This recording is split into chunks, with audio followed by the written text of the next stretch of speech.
Muitas vezes é por puro egoísmo que um irmão contende com o outro. É a contenda que faz um irmão tentar diminuir o outro. É o orgulho que sempre quer se fazer ilustre e proeminente. Se acharem lugar, a contenda e o orgulho destruirão qualquer igreja. Não pode haver união onde esses dois existem. Como diz Provérbios 13, 10, na parte A, da soberba só resulta contenda. Por isso o apóstolo Paulo diz agora, no versículo 3, parte B, veja, considerando cada um os outros superiores a si mesmo. Vamos repetir essa leitura? Todos vocês, eu quero a parte B aí, considerando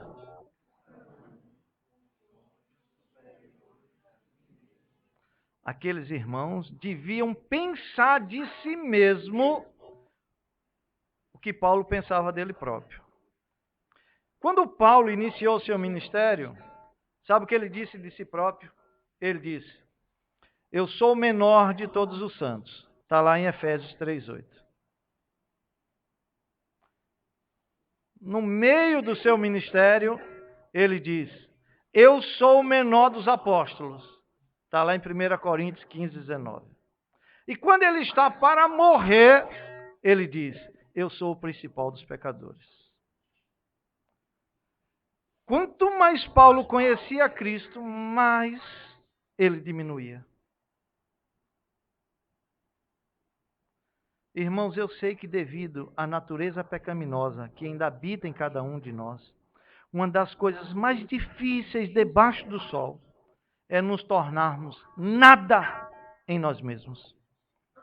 No entanto, não acredite que a religião lhe tenha feito bem algum, a não ser que você tenha um conceito elevado dos outros e um conceito inferior de si mesmo. Eu vou colocar um teste para você. Como é que você reage quando alguém, por dever, lhe reprova ou contradiz? Vou repetir. Como é que você reage quando alguém, por dever, lhe reprova ou contradiz? Torna-se impaciente e irritado com a questão levantada e com o modo como a questão é colocada? Sim?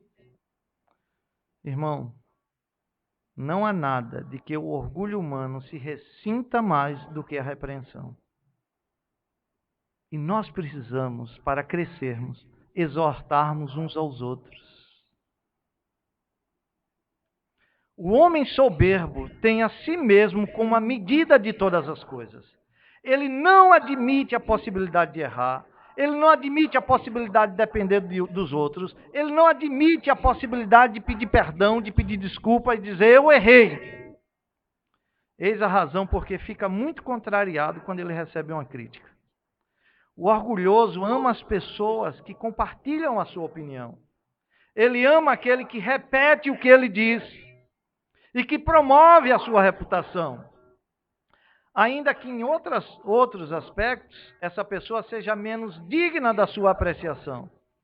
Porém, contra aquele que difere e lhe contradiz, certamente ele o considera ingrato. Até mesmo quando fala a verdade sobre seus erros e defeitos. Interessante. O orgulhoso pensa que todo aquele que não lhe admira, lhe condena. Ele quer tanto que os outros o admirem, ele quer tanto que os outros admirem o que ele diz, que ele tem a cara de pau de submeter a juízo das pessoas os seus erros mais palpáveis, esperando uma palavra agradável e concordante lá do outro lado. E qualquer coisa fora da sua expectativa o deixa ferido e ressentido com a pessoa a ponto de se afastar dela. E isso acontece porque o orgulhoso é exageradamente sensível. Uma pessoa mal lhe toca e logo logo ele sente-se ferido. Ele é tão altivo que uma pessoa menos hábil nas artes do elogio não saberá como atingir suas expectativas.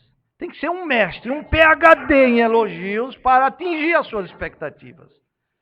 E o que é interessante é que as pessoas dizem assim do orgulhoso: ele só quer falar, ele não sabe ouvir. Mas nem sempre é assim, irmãos. Nem sempre é assim. Vocês concordam comigo?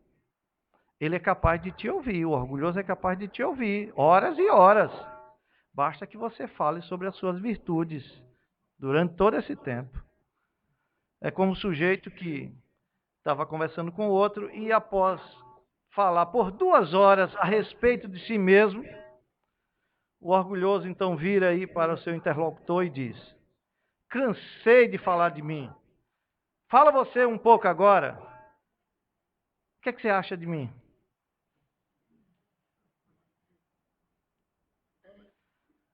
Meus irmãos, aonde há orgulho, não há unidade. Isso nos leva ao segundo apelo de Paulo em favor da união. Paulo agora vai explicar que essa unidade na igreja só é possível se existir humildade. Então nós vimos que o apelo de Paulo para aqueles irmãos de Filipos, para que aqueles irmãos de Filipos vivam em união, de modo que a igreja glorifica a Deus na unidade, inclui, em primeiro lugar, uma vida de amor e cuidado mútuo entre os irmãos. Em segundo e último lugar, uma vida de humildade entre os irmãos. Agora prestem atenção o padrão que Paulo vai estabelecer. A igreja de Filipos. Versículos de 5 a 8. Eu acho que agora você vai começar a captar a mensagem de Paulo. 5 a 8 ele diz: tende em vós o mesmo sentimento que houve também em Cristo Jesus, pois ele, subsistindo em forma de Deus, não julgou como usurpação o ser igual a Deus. Antes, a si mesmo se esvaziou, assumindo a forma de servo, tornando-se em semelhança de homens, e reconhecido em figura humana, a si mesmo se humilhou, tornando-se obediente até a morte e morte de cruz. Irmãos, de todos os exemplos bíblicos de humildade, o maior, sem dúvida, é o próprio Senhor Jesus.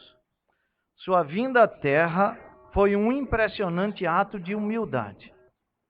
Paulo diz que Cristo esvaziou-se a si mesmo, quando se fez semelhante aos homens. E a pergunta é: esvaziou-se de quê? Resposta: esvaziou-se da sua glória. Glória que ele tinha junto ao Pai, antes que o mundo existisse.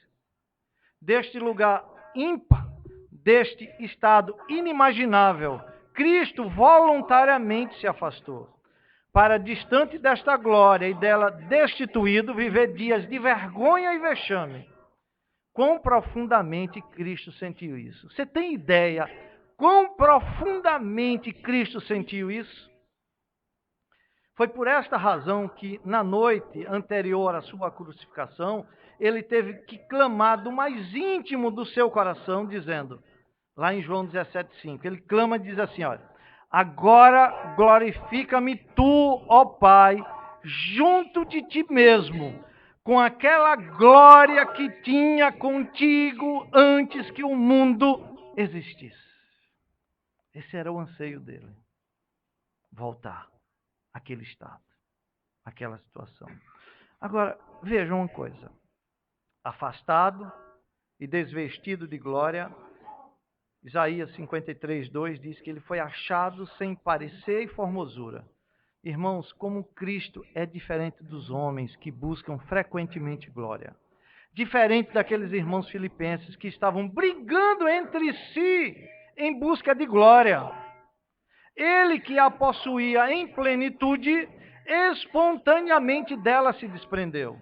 Isso não quer dizer que ele deixou sua divindade de lado. Ele continuou sendo 100% homem, 100% Deus. O homem Deus.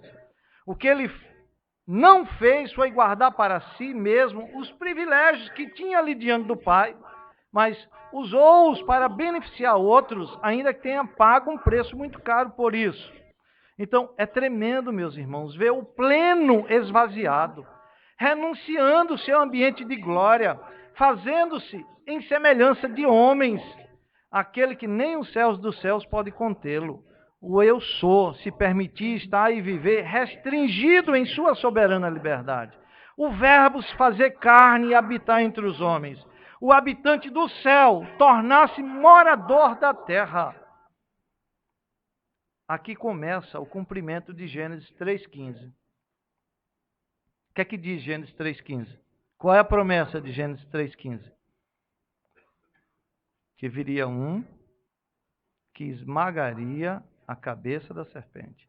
E a cabeça da serpente faria o que? E a serpente faria o que com ele? Lhe feriria o calcanhar.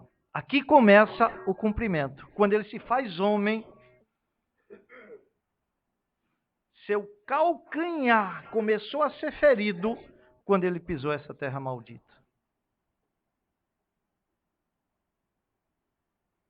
Dá para imaginar aquele que habitava a glória dos céus passar a viver no mundo caído, sem glória nenhuma. Um mundo que jaz no maligno, um mundo dominado pelo pecado. Aquele que habitava no infinito sideral, de eterno deleite, na própria presença do Pai. Voluntariamente ele desceu a este reino de miséria, a fim de armar sua tenda, por um pouco de tempo com os pecadores. Ele, cuja presença os serafins cobriam seus rostos, o objeto da mais solene adoração, voluntariamente desceu a este mundo onde foi desprezado e o mais rejeitado entre os homens. Homem de dores que sabe o que é padecer.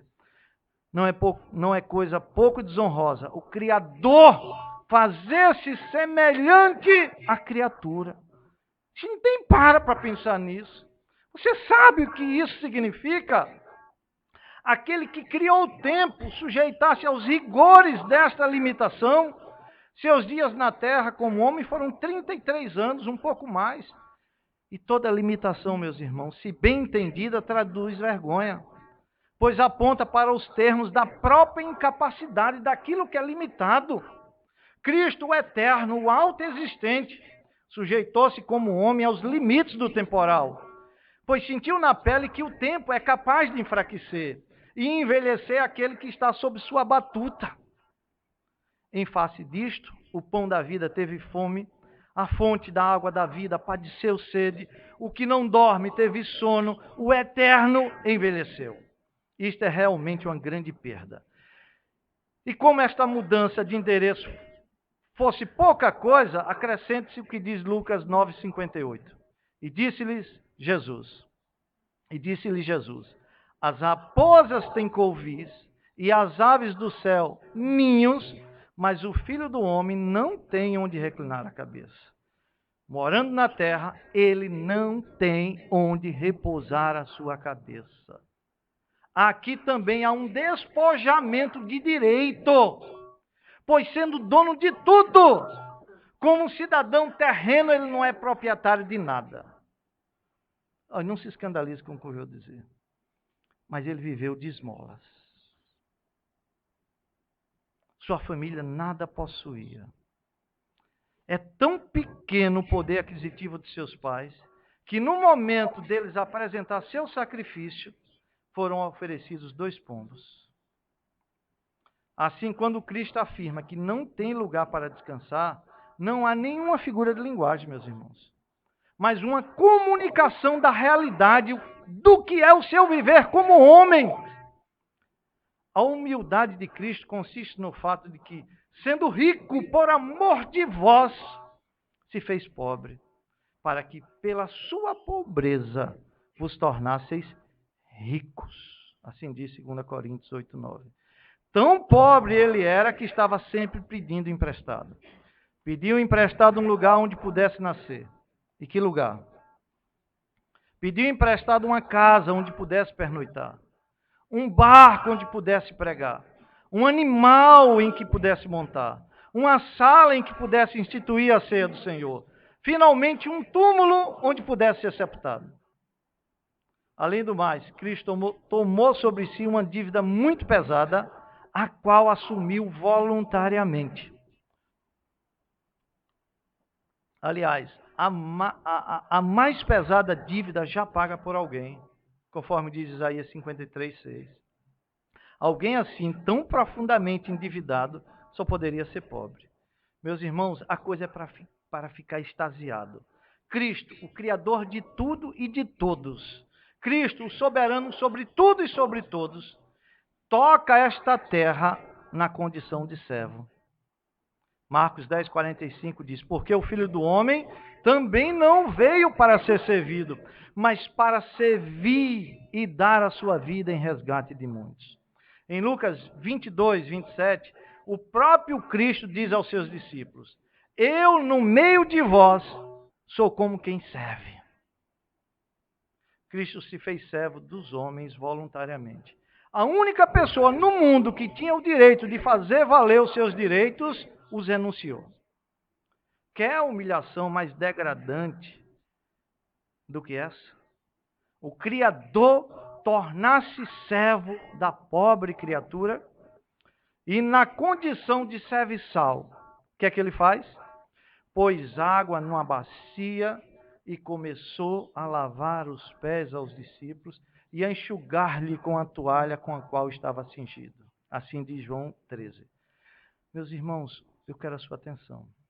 O lava-pés era um dos deveres mais servis de um escravo. A cena do lava-pés é algo tremendo. Deixe-me explicar um pouco do contexto para você entender. Naquele contexto em que Jesus estava vivenciando, ele vai dar uma festa, ele vai celebrar a Páscoa com seus discípulos. E o costume daquela época era o seguinte, se eu dava uma festa e eu tinha escravos, eu colocava um escravo na porta da minha casa para lavar os pés das pessoas que chegavam para a festa. Porque as ruas da Palestina eram de barro batido, soltava aquela poeira, eles calçavam sandálias e os pés ficavam pretinhos de poeira, sujos.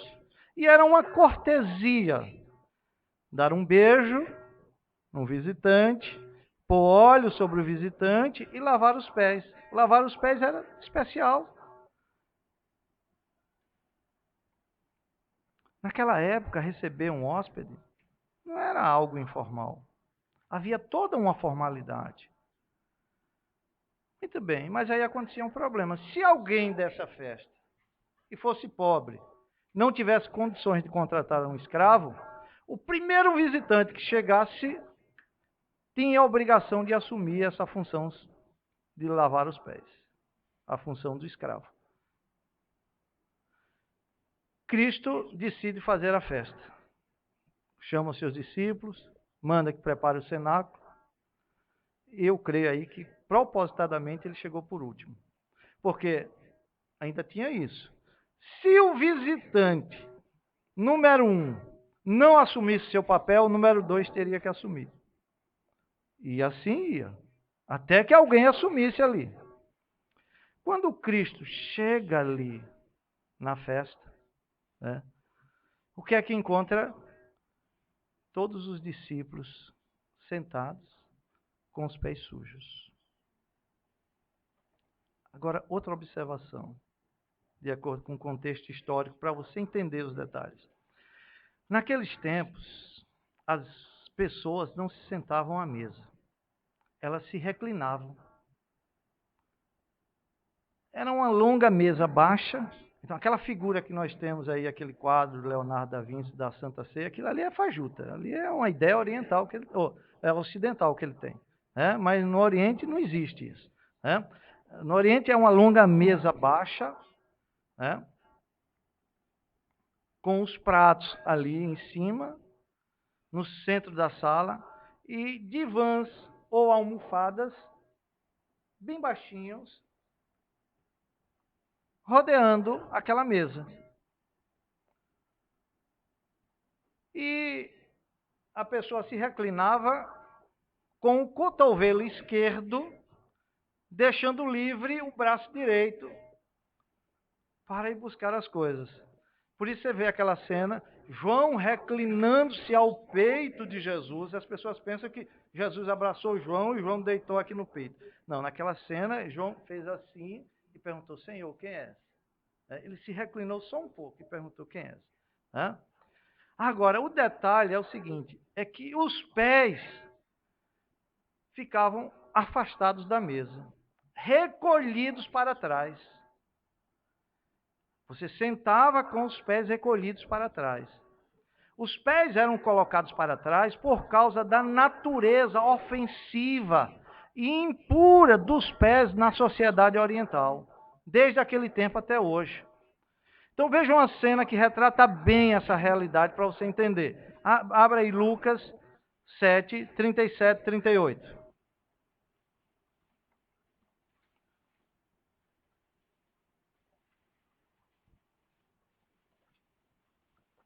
Lucas 7, 37, 38.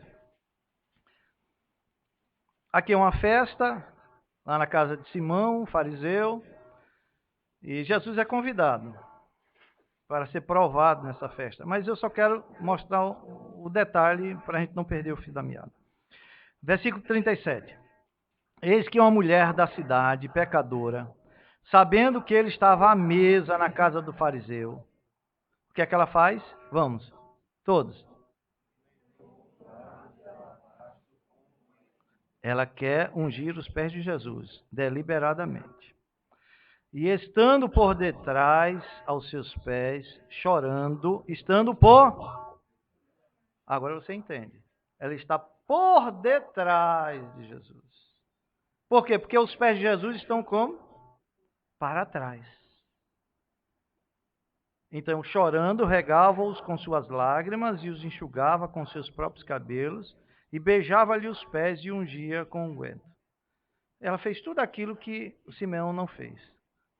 Nem pôs óleo sobre ele, ungindo, nem deu o beijo, e nem lavou os seus pés. Que eram essas três cortesias quando alguém chegava. E ela faz as três coisas ali, ela ficou indignada com a afronta que Cristo estava sofrendo ali.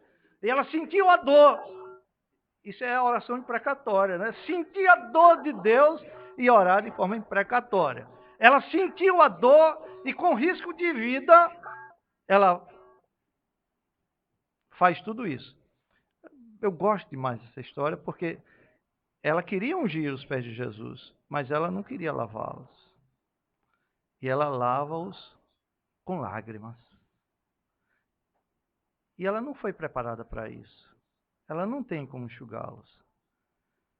E ela solta o cabelo. Soltar o cabelo, meu irmão, naquele contexto, era algo ofensivo demais, era algo sensual. Daí aqueles que estavam na mesa olharam para Cristo e disseram, esse não é profeta. Se esse fosse profeta, entendia bem as intenções dessa mulher. Depois você pode ler, está lá em Lucas, toda essa passagem. Mas veja onde eu quero chegar. Até hoje, em casa de árabes, as pessoas tiram os calçados antes de entrarem. Eles dizem que os calçados pisaram em muita sujeira nas ruas. E isto não pode ir para os tapetes de suas casas, onde seus filhos deitam e brincam, e onde as mesas de comida são colocadas. Então dá para imaginar, não é? E veja como é interessante também lembrar que no Antigo Testamento, o mais supremo triunfo de um vencedor e insulto para o vencido era fazer o inimigo escabelo dos seus pés. Está lá no Salmo 110, 1. De Edom, que é violentamente odiada, se diz, sobre Edom tirarei minhas sandálias. Salmo 60, versículo 8, Salmo 108, versículo 9. Moisés é obrigado a tirar suas sandálias impuras diante da sarça ardente por causa da santidade do solo. Está aí lá em Êxodo 3, 5. Josué 5, 15. João Batista usa a ilustração de desatar as correias da sandália para expressar sua total indignidade na presença de Jesus. Olha, o que eu posso dizer para mostrar que eu sou tão indigno diante dele? E ele diz, é que eu não sou digno sequer de desatar as suas correias. Porque não tinha coisa mais ofensiva. Com isso você entende melhor o simbolismo da ação. Acho que vocês assistiram daquele jornalista iraquiano que jogou sapatos contra Bush sem conseguir atingi-lo. Isso aconteceu no momento em que Bush apertava a mão do primeiro-ministro do Iraque. Aquilo foi uma ofensa terrível. Foi como chamar o ex-presidente americano de imundo, de sujo, de porco, de indigno. E a cena que temos aqui em João 13 é esta. Os discípulos sentados no chão, recostados em almofadas ou divãs. No centro, uma mesa com comidas baixas, uma mesa baixa com comidas. Os pés recolhidos para trás. E como estão aqueles pés? Sujos, imundos. Cristo olha aquela cena, levanta-se, pega a toalha, pega a bacia, e agora ali está o Eterno, reduzido a servo, porque nenhum homem quis assumir tão indigna tarefa. É Ele quem está de joelhos, é Ele que está lavando os pés, é Ele quem está enxugando os pés dos homens orgulhosos. Ele é o serviçal. São 24 pés a serem lavados e enxutos. Inclusive os pés daquele que seria, dentro de pouco tempo, o traidor. Essa é uma humilhação real, palpável, incontestável, visível, daquele que é o Senhor dos senhores, o Rei dos reis. Aquele que é Senhor tornou-se servo para sempre. Olha, o texto de Lucas 12:37 é maravilhoso. Você vai ler comigo, vamos? Lucas 12:37. Aquele que é o Senhor dos senhores, o Rei dos reis, tornou-se servo para sempre. Lucas 12:37. Palavras do próprio Cristo. Bem-aventurados aqueles servos a quem o Senhor, quando vier, os encontre vigilantes. Em verdade vos afirmo que ele há de cingir-se, dar-lhe lugar à mesa e, aproximando-se, os servirá. Vamos voltar para João 13? Vamos ver como é que ele fecha a cena do lava-pés? João 13, vamos ler dos versículos 12 a 15. Agora que você já entende toda a história, veja como Cristo fecha a cena do lava-pés. Versículo 12 a 15. Depois de lhes ter lavado os pés, tomou as vestes e, voltando à mesa, perguntou-lhes: compreendeis o que vos fiz? Vós me chamais o Mestre e o Senhor, e dizeis bem, porque eu o sou. Agora escute o 14. Ora, se eu, sendo o Senhor e o Mestre, vos lavei os pés, também vós deveis lavar os pés uns dos outros. Que eles não quiseram fazer, que era algo muito humilhante, muito serviçal. Porque eu vos dei o exemplo, para que, como eu vos fiz, façais vós também. Mas ninguém vai fazer como adventista, né? Aqui não vai ter o lava-pés literalmente. Eu espero que você entenda a lição que Cristo está dando. Agora, meus irmãos, eu fico maravilhado com o que vem agora. Esta é precisamente a argumentação de Paulo aos Filipenses. Vocês pensaram que eu tinha esquecido de Paulo aos Filipenses. Está dizendo assim, rapaz, isso é um sermão de 3 pontos. Esse cara leu o texto, saiu do texto, nunca mais voltou para o texto. Mas eu estou aqui. O que é que Paulo diz? Que haja em vós o mesmo sentimento que houve também em Cristo Jesus. Você entendeu? Olha, meus irmãos, toda a nossa fragilidade é deixar de olhar para Cristo. Ele é o exemplo supremo de qualquer coisa. Quando Paulo quis ensinar a humildade e trazer a união, acabar com o orgulho, o egoísmo, a inveja, a contenda daqueles irmãos, ele pôs na cara deles o exemplo da humildade de Cristo. Agora eu quero aplicar isso para a sua vida. Se Jesus pôde humilhar-se para descer do céu e servir aos homens, será que você não pode humilhar-se? Descer desse diabólico orgulho e servir aos irmãos em amor e comunhão? Infelizmente, você gloria-se naquilo que deve ser causa da sua vergonha. Então, meu irmão, minha irmã, se Jesus Cristo verdadeiramente se humilhou tão profundamente, você não deveria estar constantemente disposto a se humilhar em sua tão pequena medida?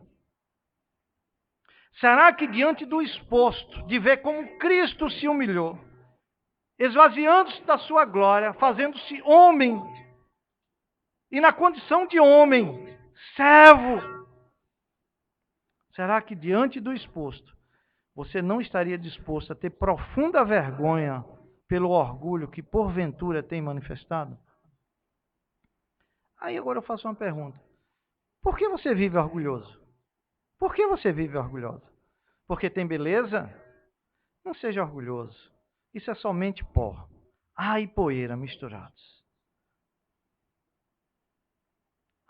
Vive orgulhoso porque tem propriedades, influência, conhecimento, habilidades, talentos. Seja humilde. O que você tem não é próprio, é emprestado. Não seria uma tolice ficar orgulhoso de uma coisa que lhe é emprestada? Como Paulo disse, pois quem é que te faz sobressair? Quem é que te faz sobressair? E que tens tu que não tenhas recebido? E se o recebeste, porque te vanglorias? Glória vã! Como se não tiveras recebido. Então ouça, não há motivo para orgulho. Você tem mais pecado do que imagina. Você tem mais manchas do que beleza. Olhe para Cristo e seja humilde. É algo estranho ver Deus se humilhando e você se exaltando. Ver um Salvador humilde e um pecador orgulhoso. Irmão, tenha a mesma disposição de Cristo. Siga seu exemplo de humildade. Tome Cristo como padrão de humildade, nos servir uns aos outros. Faça isso, por esta ser a regra de vida que produz verdadeira união na igreja. No dia que faltar união aqui, vai faltar, porque esqueceram o padrão supremo de humildade de Cristo. E essa união traz a glória ao nome de Deus. E eu concluo dizendo o seguinte: Jesus humilhou-se para fazer a vontade do Pai e servir a outros. Por isso, meus irmãos, Deus o exaltou acima de todas as coisas. E o resultado dessa exaltação foi a glória para o próprio Deus.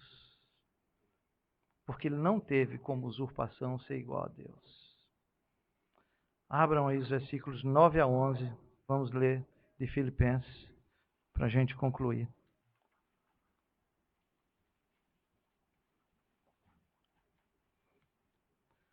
Pelo que também Deus o exaltou sobremaneira e lhe deu um nome que está acima de todo nome, para que ao nome de Jesus se dobre todo joelho nos céus, na terra e debaixo da terra.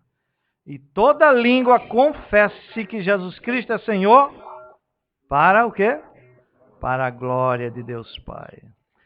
A exaltação de Cristo começou com a sua ressurreição.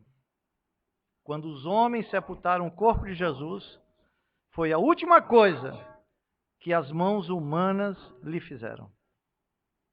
Desse ponto em diante, foi Deus quem operou. Os homens fizeram as piores coisas possíveis ao Salvador, mas Deus o exaltou e honrou.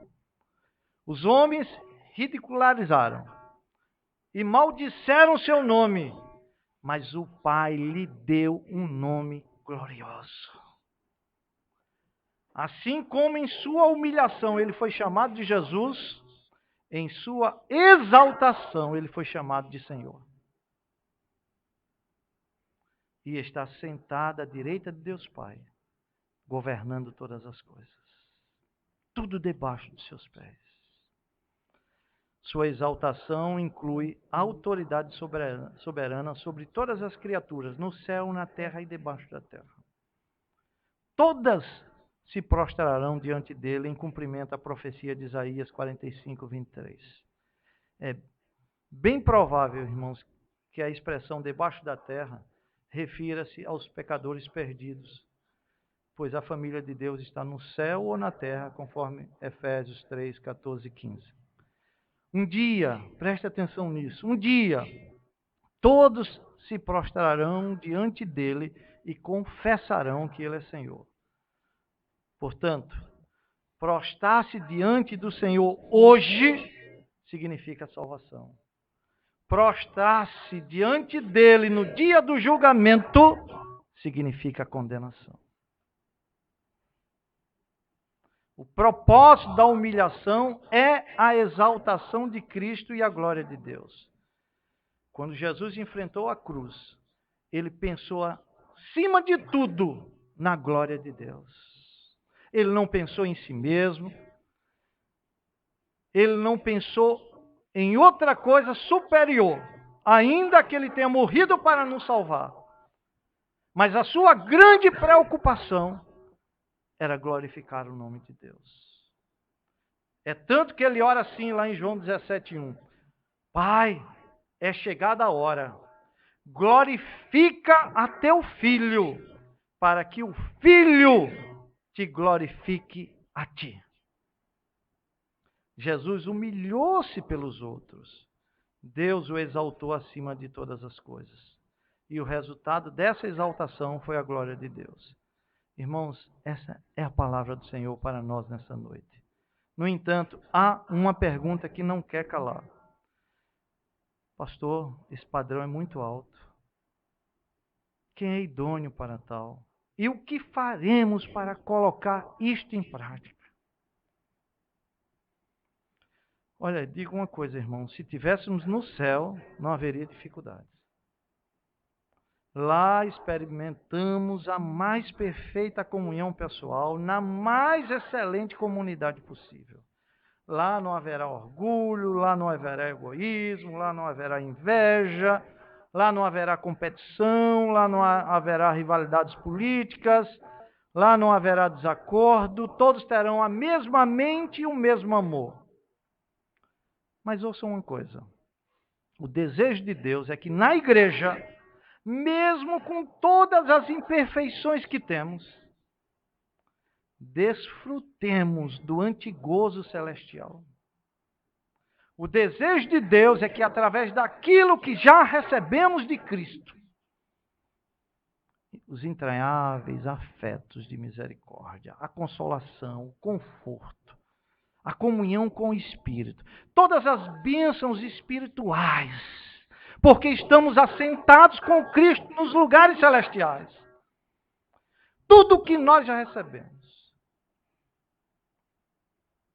Com tudo isso, vivamos a vida celestial aqui na terra, dando sempre qualquer vantagem a outra pessoa, considerando os outros superiores. Quando a gente está aqui no culto domingo, uma forma de nos incentivarmos a cultuarmos com reverência, com zelo, com cuidado e de continuarmos nesse desejo de praticar o culto que exalte o nome de Deus, que glorifique o nome de Deus, as palavras que recebemos de incentivo meus irmãos, tudo isso aqui é o prenúncio, tudo isso aqui é só um início. Do jeito que os anjos estão cantando os salmos hoje, lá nos céus, nós estamos cantando aqui, mas haverá um dia que vamos cantar em perfeição. Haverá um dia em que vamos cultuar a Deus sem os pensamentos estarem voando para lá, para cá. Né? Tudo isso é um prenúncio. E um prenúncio também do gozo celestial é já vivermos essa comunhão aqui. Porque para nós importa exercermos a missão de embaixador da vida celeste aqui na terra. Que Deus nos dê a graça para vivermos essa comunhão. E nesse espírito de união, cada vez mais glorifiquemos o nome do Senhor. Que Deus nos abençoe, irmãos. Amém.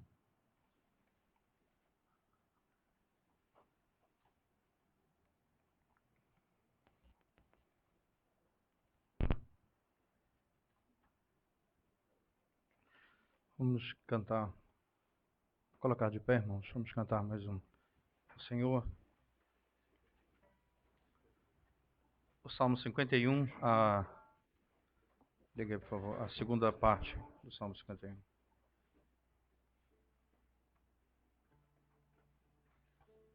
Ligou já lá.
orar, irmãos do Senhor.